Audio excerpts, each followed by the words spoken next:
Hello aspirants. इस video में हम बात करेंगे occupational structure on the e-way of independence. Independence के टाइम पे ऑक्यूपेशनल स्ट्रक्चर कैसा था। इट मींस प्राइमरी सेक्टर में, सेकेंडरी सेक्टर में और टर्शरी सेक्टर में कितने लोग एम्प्लॉयड थे। तो जैसे यहाँ पर हम देख सकते हैं, ये देखो ये पाई चार्ट यहाँ पे बनाया हुआ है। इस पाई चार्ट में देखो हम देख रहे हैं कि प्राइमरी सेक्टर में 72.7% पॉपुलेशन थी। सेकेंडरी सेक्टर यानी कि जो इंडस्ट्रीज थी उसमें 10.1% पॉपुलेशन थी और टर्शरी सेक्टर में 17.2% पॉपुलेशन थी। ठीक है, तो जैसे अब यहाँ पर हम अलग अलग भी देख सकते हैं कि एग्रीकल्चर लेबर, फॉरेस्ट्री, फिशरीज़ में कितने थे, माइनिंग में कितने थे, ऐसे small scale and large scale industries, building construction में, टर्शरी सेक्टर में कितने कितने लोग वहाँ पर ऑक्यूपाइड थे।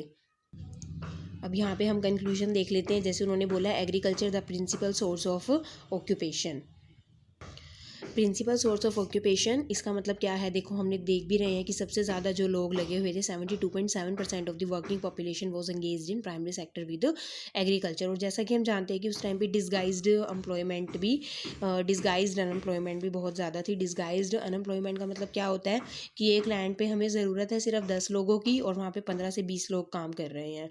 ठीक है, तो उस टाइम पे ये चीज़ें भी बहुत ज़्यादा थी और प्रिंसिपल सोर्स ऑफ ऑक्यूपेशन इसलिए एग्रीकल्चर को बोला गया है। ठीक है, जैसा कि और कंट्रीज़ में बता रखा है कंपैरिजन करके कि इंग्लैंड और यूएसए में सिर्फ 2% एग्रीकल्चर में थे, जापान में सिर्फ 12%, जर्मनी में 4%।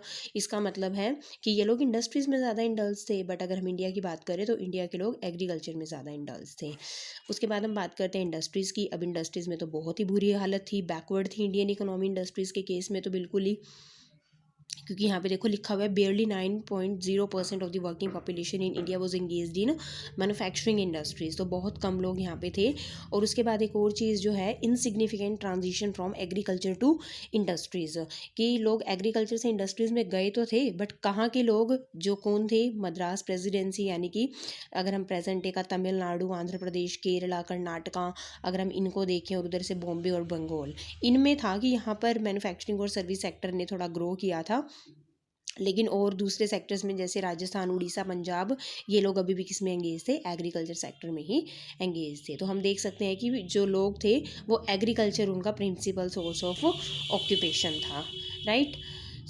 सो अब हम बात करते हैं आगे इंफ्रास्ट्रक्चर की, कि इंफ्रास्ट्रक्चर उस टाइम पे कैसा था। तो इंफ्रास्ट्रक्चर का देखो मैं आपको पहले भी जैसे बता चुकी हूँ कि इंफ्रास्ट्रक्चर के केस में क्या था कि उन्होंने, जो ब्रिटिश थे, उन्होंने जो भी चीज़ें डेवलप करी थी वो सिर्फ अपने फ़ायदे के लिए डेवलप करी थी। जैसे हमने बात करी, उन्होंने रेलवेज़ को डेवलप किया अपने फ़ायदे के लिए। जैसे हम जानते हैं कि रेलवेज़ को इंट्रोड्यूस किया गया था इंडिया में 1850 में, और जो फर्स्ट ट्रेन चलाई गई थी, जो चलाई गई थी बॉम्बे से थाने 1853 में चलाई गई थी। और इनका मेन मकसद यही था कि इंडिया से जो भी रॉ मटेरियल है रेलवेज़ के थ्रू कहाँ लेके जाने हैं, ब्रिटेन में लेके जाने हैं और ब्रिटेन से फिनिश गुड्स ला के इंडिया में लाने हैं।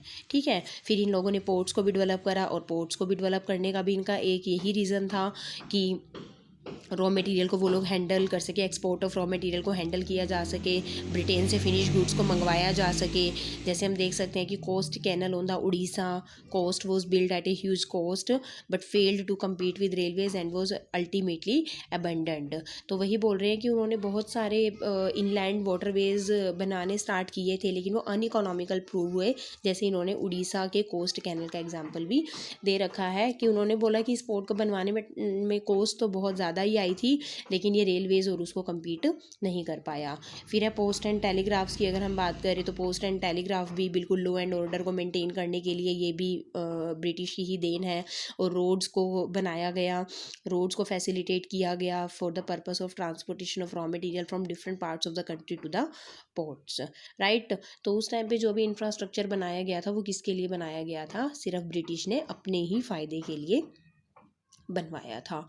तो अब ये चैप्टर हमारा अब यहाँ पे कंप्लीट हो गया है कि हमारा जो agriculture, industry, foreign sector, occupational structure, demographic profile, infrastructure, ये सब चीज़ें हमारी इंडिपेंडेंस के टाइम पे कैसी थी ये हमने डिफरेंट वीडियोस में कवर कर लिया है। सो ये चैप्टर अब हमारा यहीं पे ख़त्म हो गया है। अब नेक्स्ट चैप्टर हम जो स्टार्ट करेंगे वो होगा 5 ईयर प्लान्स और we can say economic planning of India. Right. तो अगर आपको ये वीडियो पसंद आई हो तो please do like, share and subscribe ताकि मेरी आने वाली वीडियो का आपको टाइम से पता चल जाए। Thank you.